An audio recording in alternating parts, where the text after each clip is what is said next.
Okay, good morning or good evening, everyone. Welcome to this MOOC that we are about to start in a few minutes. I hope you are well connected. I see you already on the chats from very different countries, Italy, France, Japan, Ecuador, Hong Kong, and now I give the floor to Alberto, who will introduce and start this very first MOOC of Understanding Europe. Hello everyone, thank you Vincent for this brief introduction. Let me thank you for taking the time to join this Google Hangout. As you know, this is the first we plan in our MOOC Understanding Europe. And of course, we are very pleased to see how many of you are in the process of still joining us. So thanks a lot for being there.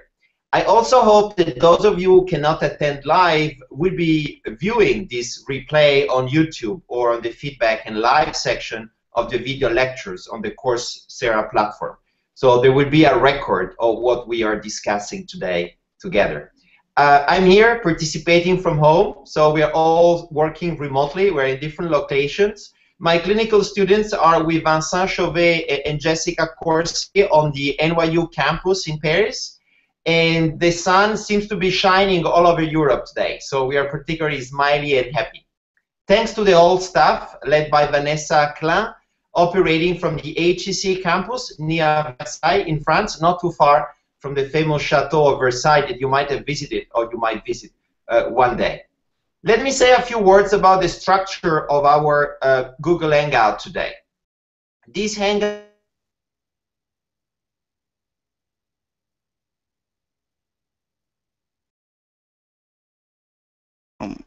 Okay, so maybe we lost Alberto, but thanks to the whole staff led by Vanessa Klein, operating from the HEC campus near.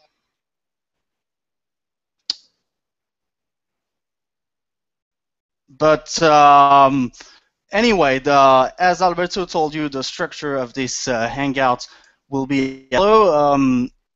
Alberto, if he's back, or I will present you a little bit and do a little bit of feedback about this course, just like the videos, the past videos we've been recording on this MOOC. And then we're going to turn to the students for an overview of their work. You've only been seeing them on video presenting their work, but now it's going to get real. And the work you will be able to contribute to will be presented to you in a couple of minutes. So I'm asking for Alberto to come back. Anyway, don't worry, he will be there soon. He's from Spain, from home actually, and as he told, we are here in Paris. So this Google Hangout is going to last about an hour. Now let's turn to the first part. The second part will be devoted to questions. So a quick look about you, who you are.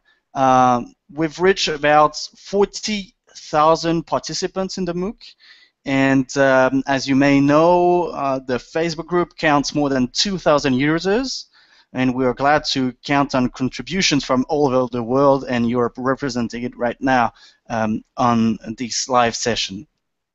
So let me give you a quick update about what has been happening recently in Europe concerning the topics we covered in the video, in the clinic, as well as in the forum, and thanks again for participating in the forum.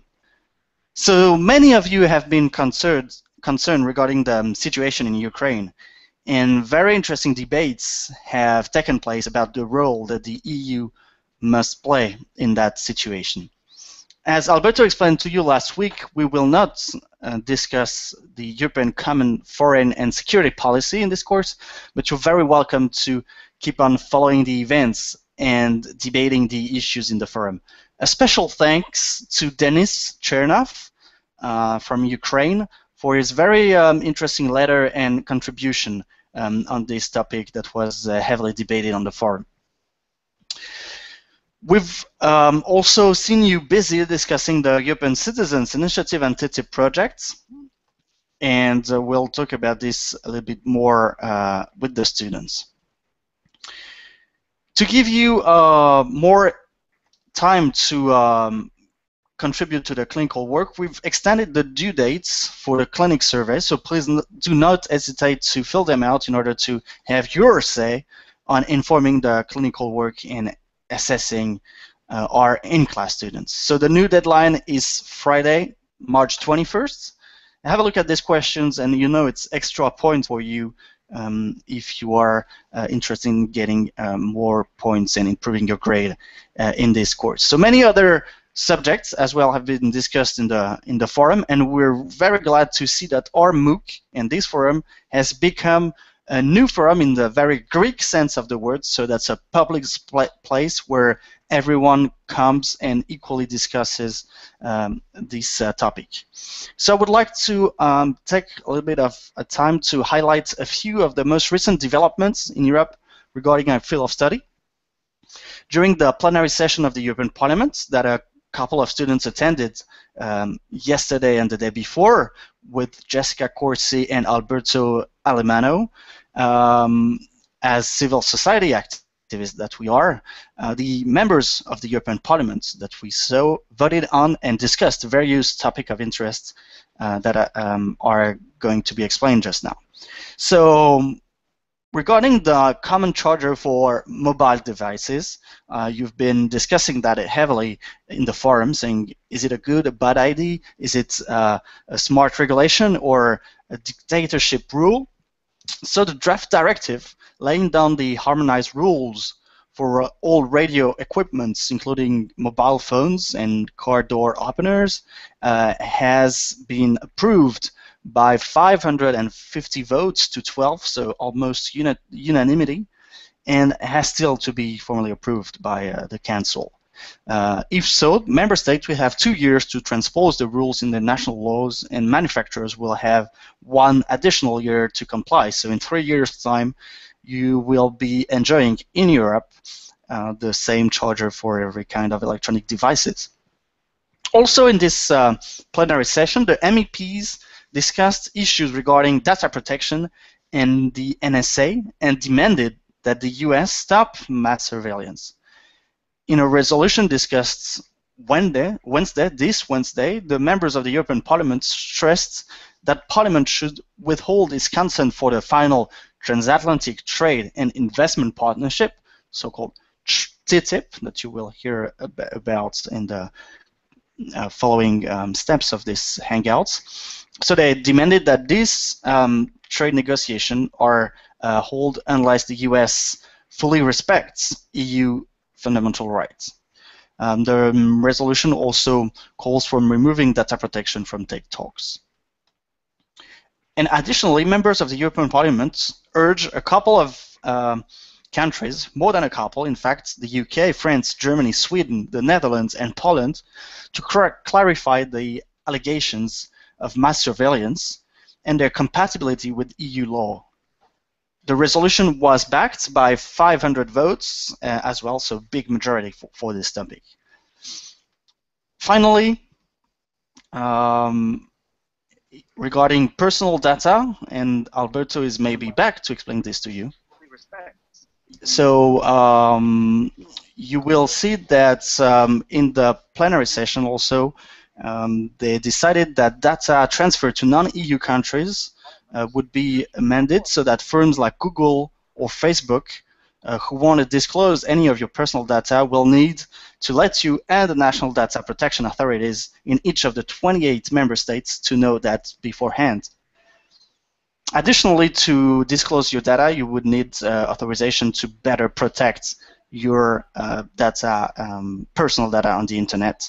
And we're going to talk a little bit more about this in the following parts of this MOOC. If Alberto is back, I will let him finish this presentation, and then we'll turn to the clinical students. Alberto, the floor is yours. Thank you, Vincent, for taking over. I might want to say a few words about what happened yesterday in the plenary session of the European Parliament. I had the opportunity to be there accompanied by some of the clinical students, and we had the chance to meet the US delegation and to present some of our current work. But before getting to this, it might be important to mention the historical vote that was taken by the member of the European Parliament on the issue of the protection of personal data. This is an issue that has been debated heavily over the last few months. Of course, the NSA story made the discussion even more complicated, more complex, even more polarized within the European Parliament. But finally, a positive vote for the new set of rules, which would be extremely demanding vis-a-vis operators coming from outside of the European Union and wanted to operate in the EU, has been voted. In reality, this is a political vote taken by one of the legislators in Europe, so we still have the need of the Council to step in, but this vote took place yesterday by a crushing majority of the MEPs. I don't have many more things to say about the protection of personal data, but let me tell you something about the opportunity we had to engage with a committee of European Parliament members about the transatlantic trade and investment partnership. So, as you will hear in a few minutes from our students who have been working on TTIP, there seems to be a lot of discussion, but also a lot of controversy surrounding this agreement, very ambitious agreement, which aim at creating a free trade area between the United States of America and the European Union. There seems to be a lot of concern for the consequences stemming from the conclusion of an agreement which may lead, according to many critics, to lower the standards for protection in different areas. It might be the environment, it might be safety, but also financial regulation across the Atlantic. Many of those concerns were voiced also yesterday in the European Parliament, and the conversation is set to continue over the next few months. One of the points of discussion today is whether this new set of rules, which will be included under TTIP, will need to be enforced by the creation of an investor-state dispute settlement, meaning an ad hoc system for regulating disputes between investors, big companies, big multinationals, who would invest, for instance, in the European market, who might claim that the European regulations would go against their interest and might somehow create uncertainty in the way in which they will be doing business. This particular part of TTIP is probably the most controversial, is the most debated today, and there are already some observers suggesting that this specific dispute settlement system might be dropped off completely the agreement. So stay tuned on this aspect of TTIP. You will hear more about this from my students. So on this note, I think it is time to turn to our clinical participants so that they can present you their work and give you a bit more information about how you can contribute actively to their current one. Thanks a lot for your contributions, for your time, and I'm here and going to be here listening to the rest of the conversation. I already look forward to your questions. See you in a few minutes. Thank you very much, Alberto, and let's now turn directly to TTIP, who is going to explain to us how exactly they've been working on this issue. TTIP, the floor is yours. Thank you, Vincent. Hi, everyone. This is the TTIP team. We have been, excuse me, We've been researching the TTIP. Just to give you a little bit of background on our work, TTIP stands for the Transatlantic Trade and Investment Partnership, and it's a treaty that is currently being negotiated between the EU and the US. The key to TTIP really is the non-tariff barriers to trade, and that's sort of a fancy way that we refer to regulations. I'm sure we all agree that regulations are very important, but there are situations in which the divergence of the regulations between the US and the EU is actually unnecessary. So what TTIP is trying to do is find ways to make trade and investment across the Atlantic easier by reducing these barriers.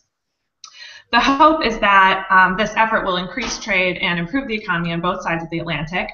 And our work in particular, as Professor Almano has mentioned, has been focused on preparing a report for the European Parliament, particularly focusing on the potential role that legislators can play in the negotiations and also, more importantly, in the implementation of TTIP. So yesterday, we attended a meeting at the Parliament in Strasbourg, where Professor Almano presented the report, which was very exciting for us. And as Professor Almano said, the MEPs have had differing responses to the idea of TTIP, so we're really interested to hear more about your perspective, especially on what you think the role of legislators should be in TTIP. That's it. Thank you. Thanks a lot, TTIP team, and keep your questions. I hope you, and I'm sure you will have a lot of questions about this issue for the second part of this Hangout. Let's now turn to the ECI team. The two students are ready to describe you what they have been monitoring, studying, and preparing regarding the European Citizens Initiative. The floor is yours. Thank you, Vincent. So, hi everyone. I'm Mathilde, and with Harold and Michael, we are working on the ECI project. If you don't know, the ECI is the opportunity for 1 million European citizens to demand that the European Commission consider legislation from the people. Also, the ECI has created an unprecedented opportunity for everyday European citizens. Challenges to its implementation have highlighted important possibilities for improvement. In fact, you guys have shared a lot of good criticisms on the forum. Based on your comments and our research, we plan to write to the European Ombudsman and tell her how we can make DCI better together. Right now, we are comparing DCI with direct democracy initiatives in the United States. As always, they are dangerous when comparing two legal systems, but as they say in America, danger is my middle name. Very good. Thanks a lot, ECI Team, European Citizens Initiative, Direct Democracy, Participatory Democracy. And now let's turn to the project about judicial transparency. What is judicial transparency, how we handle it? Group, the floor is yours. Hi everyone, I'm Shauna from the Judicial Transparency Project, and I wanted to update you a little bit about the status of our project and what's been going on with the various letters we've been drafting to the Council. As you know, we explained the principles of openness and transparency, the importance of these principles to the European Union, and we recently made a request for access to the panel's recommendations and other documents about judicial candidates to the European Court of Justice, and we received a negative reply to our request, but we actually just recently responded with a response arguing against the recent denial of our request. So right now we're just waiting to hear back from the Council, and in the meantime we're thinking about other avenues with which we could file appeals in the chance that our request is denied again. Thanks a lot. Very interesting project to know how and why judges are nominated in Europe. And let's now turn to our last project, data protection. And now, Tom, the floor is yours. Thank you, Vincent. My name is Tom. I'm from the data protection team. I'm going to tell you a little about our project. I'm going to warn you it's a little bit technical, but if you'll bear with me, I hope it's interesting. So for our project, we turned our attention to the 1995 Data Protection Directive to advocate for its enforcement against private companies that collect citizens' personal data without regard to fundamental privacy rights, now guaranteed by EU law. So to that end, we took on the emerging ICANN case. So last year, ICANN, which you may or may not know, is the American organization that coordinates globally all web domain names across the internet, updated a policy that now requires that all domain name registrars retain registrants' personal biographical, contact, and billing information for 2 years following the expiration of their domain names. In other words, if you were to register a domain name with a registrar such as GoDaddy or Gandhi, for example, that registrar would be required by ICANN to keep your personal and billing information on file for 2 years after you decide to permanently delete the website and give up the domain name. So in our opinion, this is a little bit worrisome, both in respects of Europeans' right to control and limit the use of their personal data, and also in light of the growing risks of identity theft due to malicious system breaches, which become quite common these days. So to make this point, we are advocating directly to Nelly Kroes, who is currently the Vice President of the EU Commission and is in charge of the digital agenda for Europe.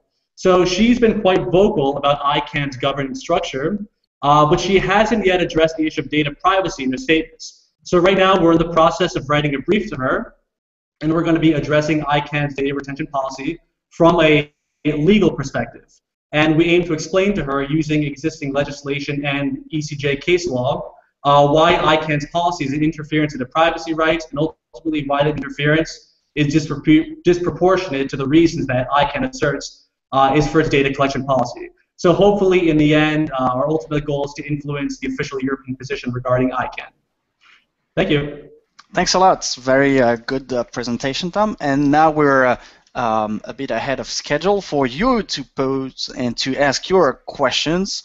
A lot of them have been asked already on the comment section. So on the right side of your player, you have chat section where you can ask the questions, and we will transfer them to Professor Alberto Alemano or the students to answer them. So one of the first questions selected by Jessica Corsi is maybe for Alberto, and is quite simple about the soft power of Europe and negotiation, is how the EU can stop the NSA from spying.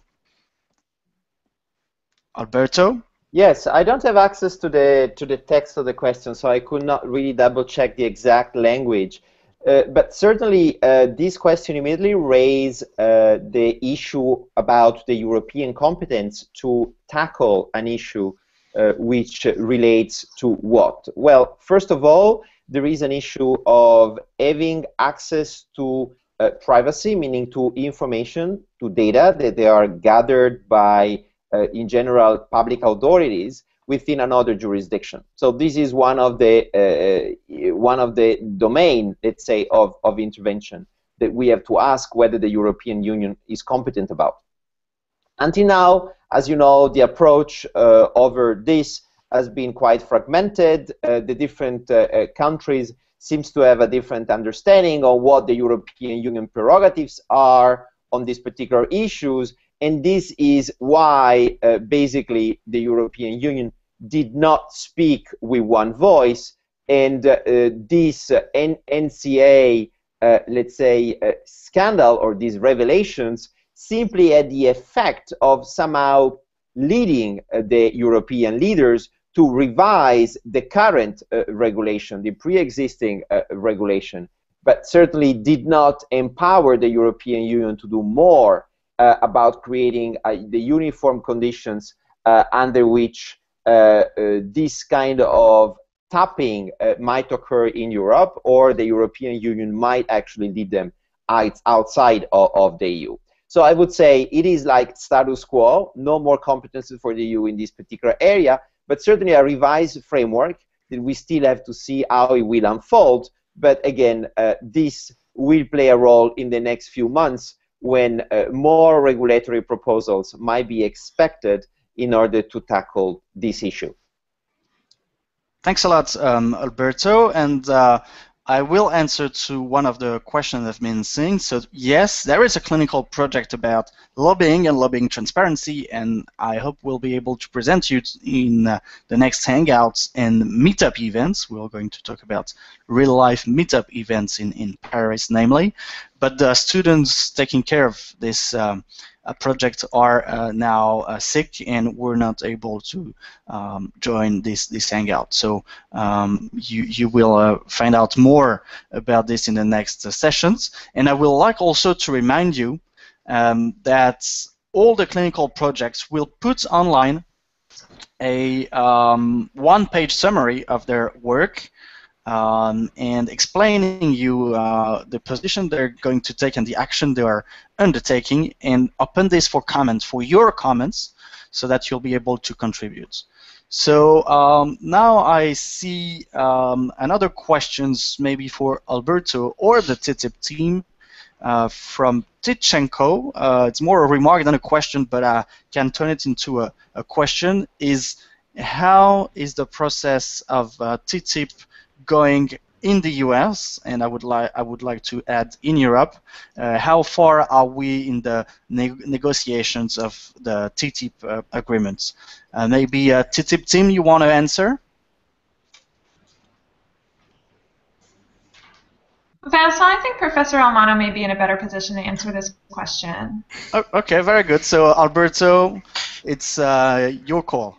Yes, I'm glad that this question was raised. Thanks a lot for asking and inquiring about the state of play of the current negotiations. So let's say that after some optimism when the negotiations were launched exactly 1 year ago in February 2013, I would say that today there has been a realization that some more time might be needed in order to find an agreement.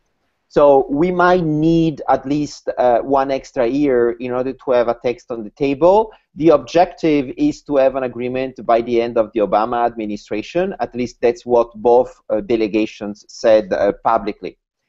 Where do we stand today? The fourth round of negotiations is finishing, is closing today in Brussels. So this is the fourth round of negotiations in exactly 1 year since the TTIP was launched as a process. There's been a stock-taking exercise in January, and a public consultation, a stakeholder meeting actually took place yesterday in Brussels, where both the European Commissioner de Gucht and the commerce responsible in the United States gave feedback on what has been going on during the fourth round. Quite frankly, it is very difficult to know where we stand because no documents have been shared after this fourth round, but I would say that the general political climax is the following. On the US side, which is the focus of your question, we know that the Democrats, even the Democrats, seem to be against granting fast-track authority to US Congress. That means that the US Congress will be entitled not only to vote yes or no to the agreement, but also to propose amendments to the agreement. These make the process even more complicated than originally expected. On the European side, as I already had the chance to say a few times, also wrote in my blog, fast-track authority is embedded into the system. That means that the European Parliament, in any event, we simply have the chance to say yes or no to the old agreement, but it cannot really amend it or modify it. In any event, political leadership will change in 2014, so it is very difficult to predict who will be in power, who are going to be the new leaders, and what kind of positions and stance will take vis-a-vis TTIP. So I see quite a lot of uncertainty on both sides of the Atlantic at the political level, but a strong commitment by both administrations, the European Commission on one side and the US Obama administration on the other. Thanks a lot, Alberto, and let me remind everyone the address of your blog, and you're correcting me if I'm mistaken, albertoalemano.eu, and Twitter and Facebook are also ways in which you can answer to all the students that are contacting you and asking you questions, and I know you have been responding to them a lot recently. I have other questions, maybe more general, once again for you, on external relations of the EU with China and the Middle East. So can you, a lot of questions, a lot of people are asking questions about the external relations of the European Union. So could you briefly describe this aspect to people from all over the world following this Hangout and following the MOOC? Yes, thank you for raising this issue that, as I already mentioned, it is not central to our course, whose scope is much more, let's say, focused on the individual, meaning on the citizens, on the corporations, on the individual. So it's more a bottom-up approach than a top-down. But of course, the external relations of the EU represents the big contour within which the European actors, the institutions, but also the citizens have to play this so-called European game. So I'm glad to say a few things about external relations. When talking about the relations that the European Union engage and undertake with other countries in the world, we first have to make a distinction between trade policy, and foreign policy. On the first part, trade policy, as we have highlighted all along the MOOC, we know that the European Union enjoys full competence. And that's the reason why the European Union is currently negotiating a lot of trade agreements with many countries around the world, including the United States within it. This is an area in which predominantly the European Union enjoys competence. It can discuss investment, it can discuss intellectual property issues, it can really conclude any sorts of international agreement it would like, with the backup of the member states, who in certain circumstances might still claim to be competent about some specific trade aspects negotiating by the European Union. And then we have the proper foreign affairs, foreign relations of the EU.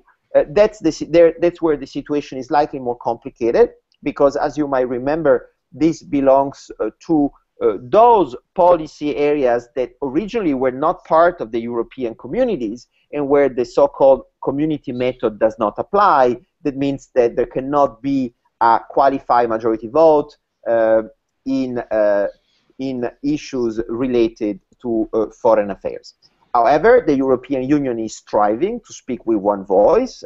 The most tangible effect of this has been the creation of the European External Service Action, the first foreign service created at the European level, a sort of European diplomacy, that is trying to connect the individual member states' foreign policies with the European one.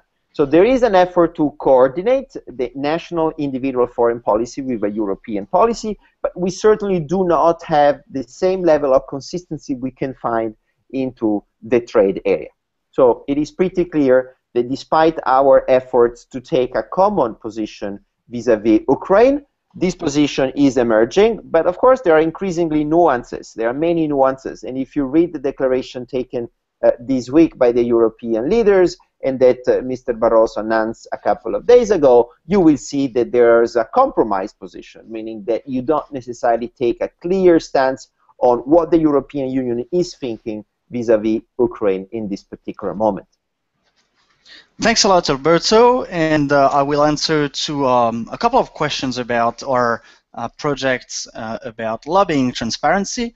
What we are going to do in this project is get into the process of reviewing the transparency register, that is a register, public register, where lobbyists can or may, but are not forced to, register in order to disclose a certain amount of information.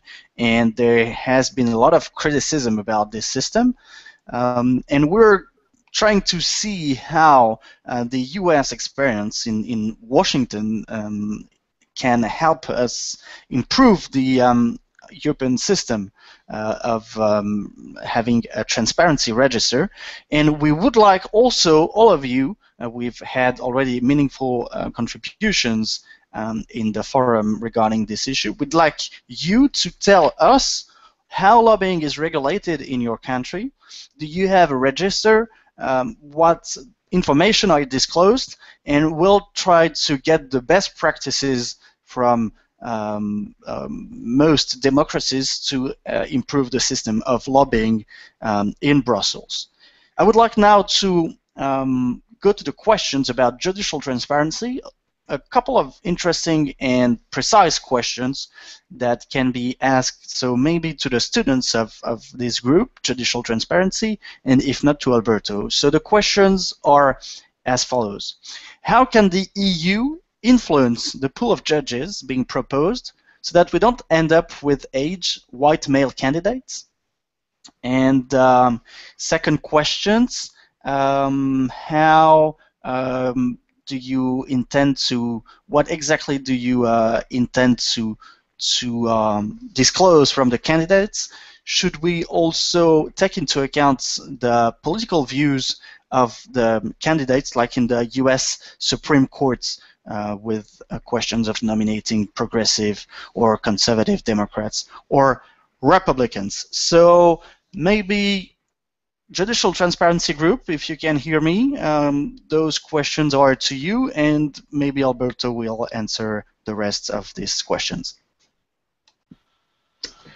Hi, in regards to the question about increasing diversity on the European Court of Justice, it's obviously a very important goal, but it's not really the focus of our project because we're looking specifically at the panel, and the panel receives recommendations for the judges. So the panel doesn't actually, the member states are the ones who nominate, make the nominations, and then the panel looks at the candidates after and then makes the recommendation. So unfortunately that's a little bit outside the scope of our project, but certainly there are initiatives to encourage diversity within a legal realm, which can start, you know, in a myriad of ways, like encouraging other, in like terms of admission processes to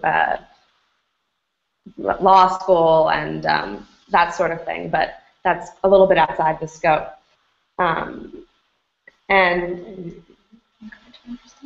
of course, the EU itself can encourage member states to nominate a more diverse pool of candidates.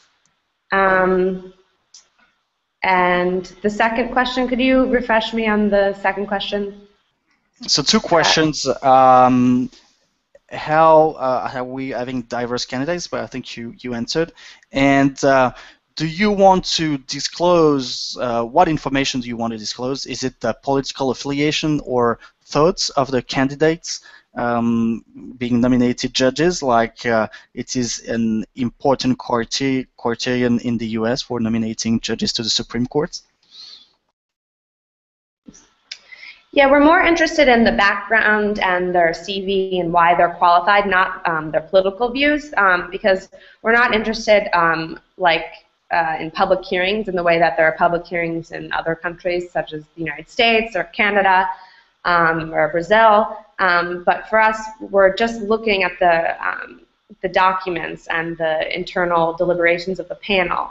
So that's quite different than a public hearing that happens in other countries where the political views of the candidates are really heavily scrutinized. So mostly just their background and their ability to serve as a judge on the European Court of Justice is what we're interested in.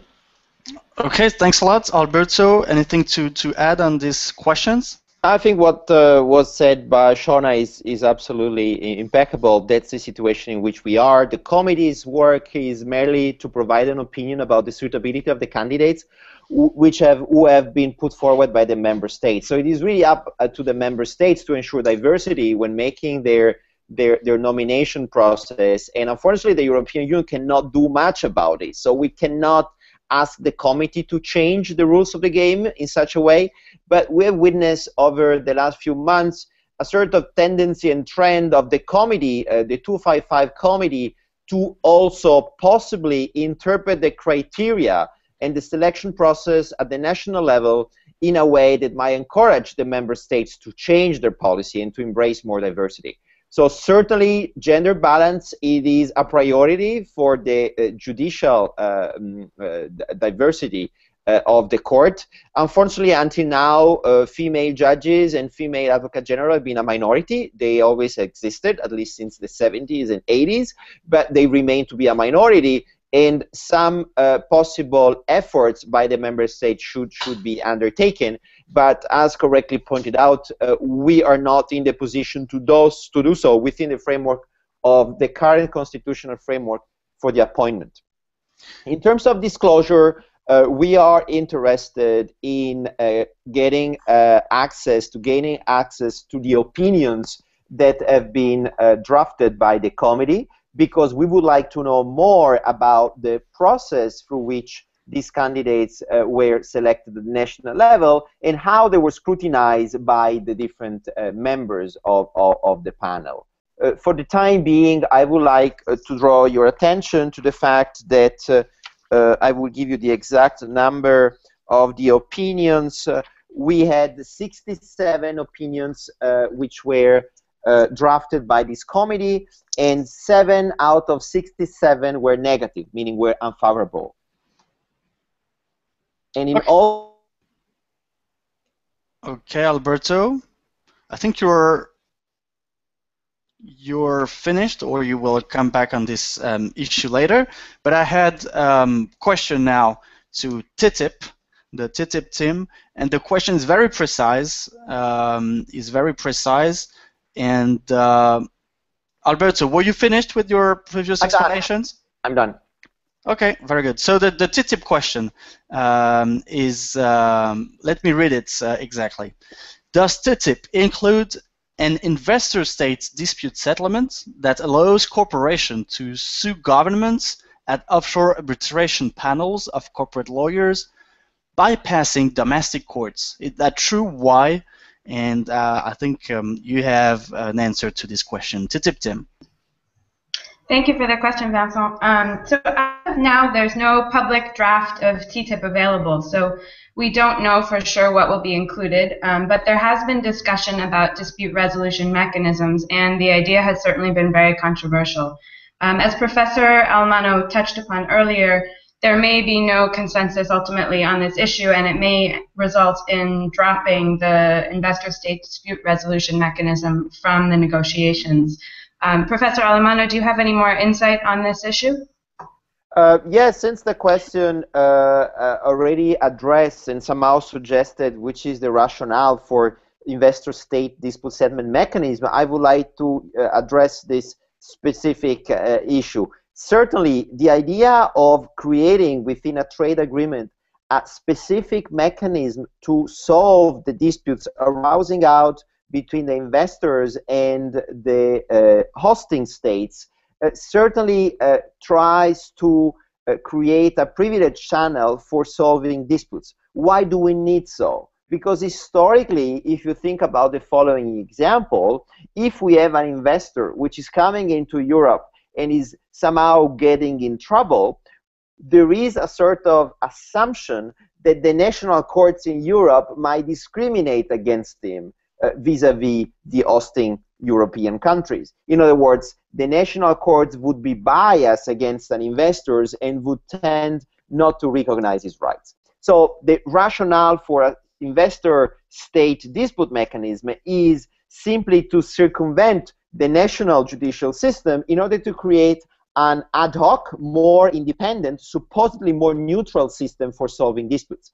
So it per se, this kind of dispute settlement mechanism is neutral, actually looks and strives for neutrality, but there is a risk that these ad hoc arbitrators will be so neutral to sometimes recognize and enforce those rights that are written in the trade agreements, in the trade and investment agreements, in which entitle multinationals like Coca-Cola or Philip Morris to have full market access to that particular country, and therefore question the regulatory autonomy of one country deciding, for instance, to introducing standards that really go against the economic interest of the investor.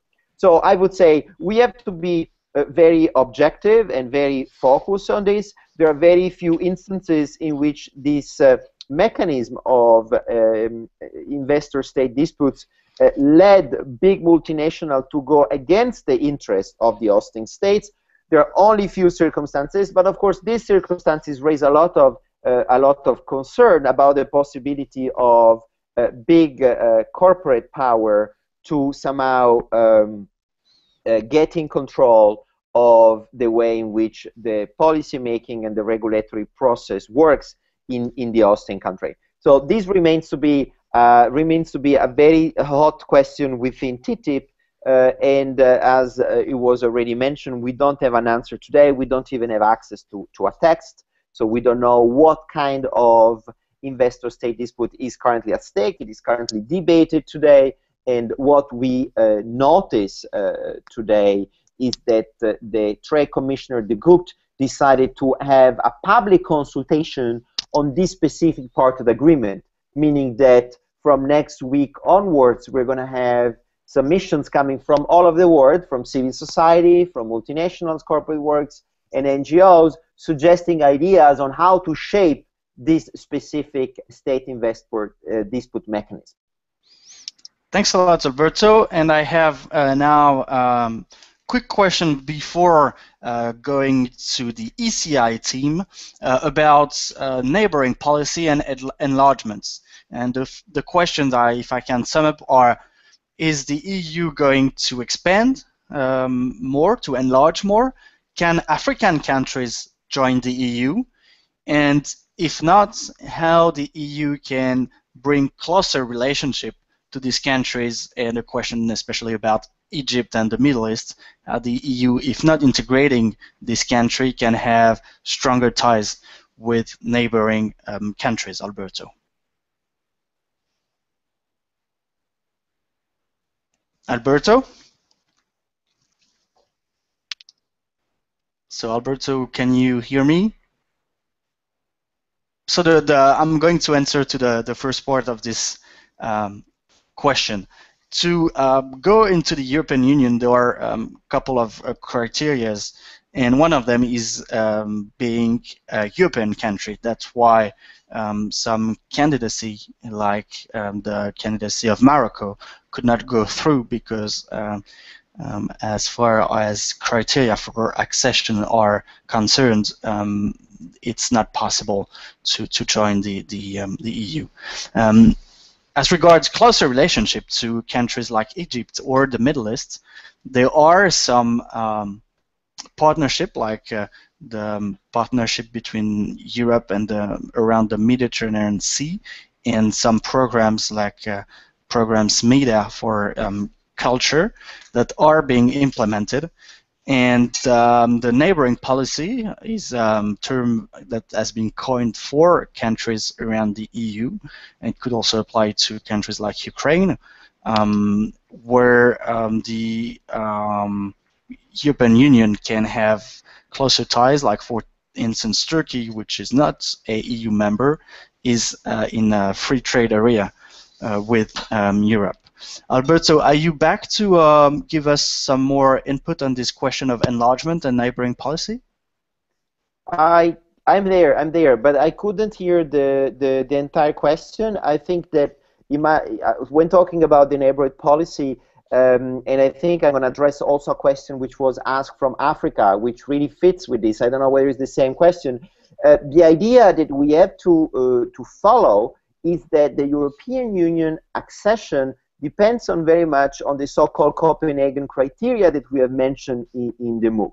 So the idea is that any country, not any country in the world can join the European Union, but only those satisfying those Copenhagen criteria. So basically the idea is to have a country that is respecting the rule of law, that is, it is a market economy, and it is capable to take commitments vis-a-vis the outside world. So it has to be a country recognized by the majority of the international community. But of course, on top of these three criteria, the Copenhagen criteria, we also have a geographical criterion that is unwritten, but it has been applied de facto by political leaders, where countries who were about to join the European Union and were not located geographically in Europe started to engage into this process.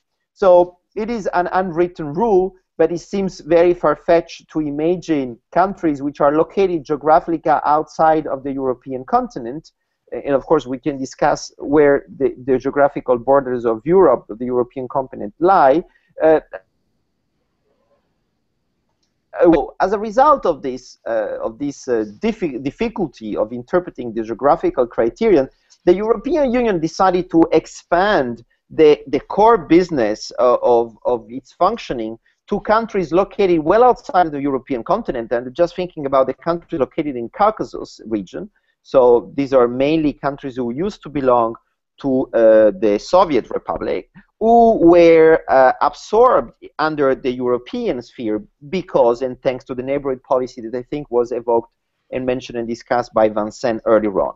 So countries entering into the neighborhood policies are countries who benefit from special trade ties with the European Union, very special tariffs. Sometimes we even get rid of the tariffs. Just think about Turkey, a country that has been linked to the European Union since 1965 through a custom union, meaning that no duties are imposed to their trade exchanges, but which in reality is not part of the European Union.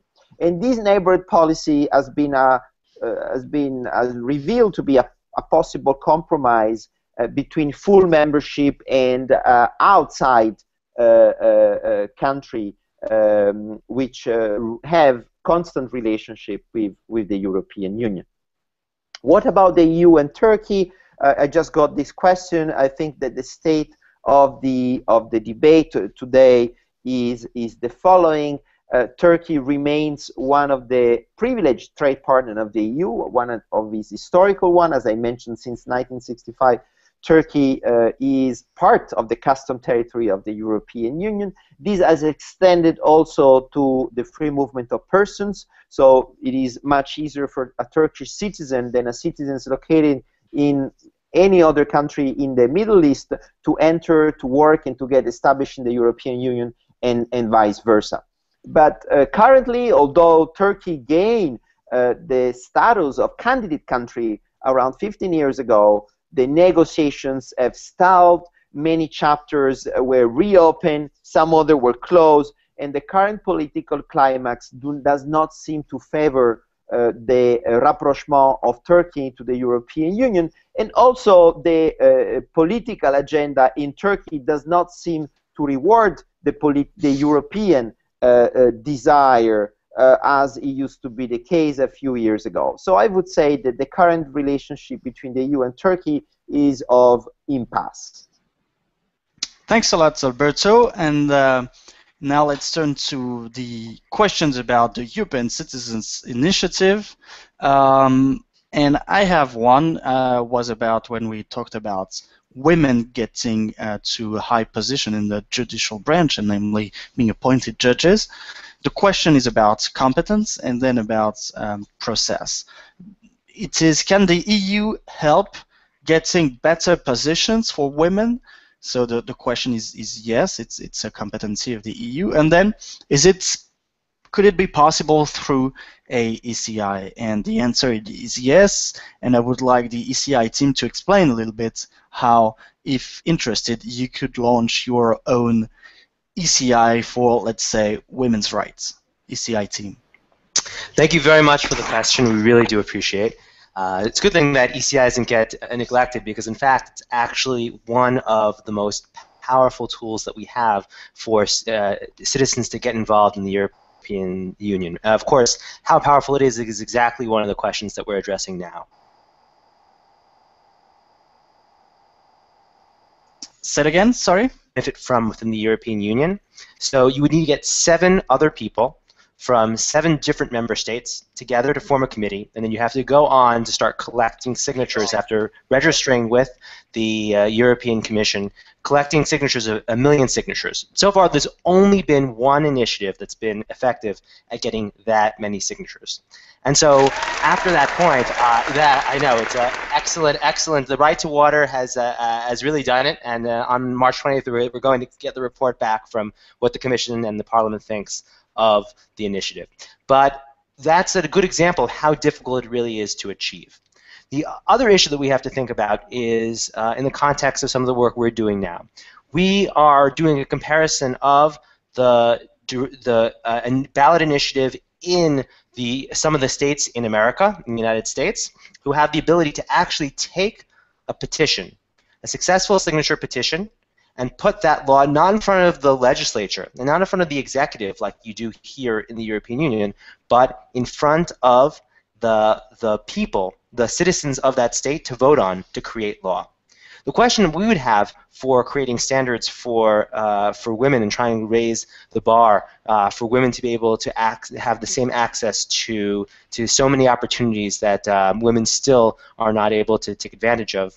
The question that we would have is, at a supranational level, do we think that we could create the same standards for every single country using the ECI? And that's an excellent example of whether the ECI is a good tool for that or not.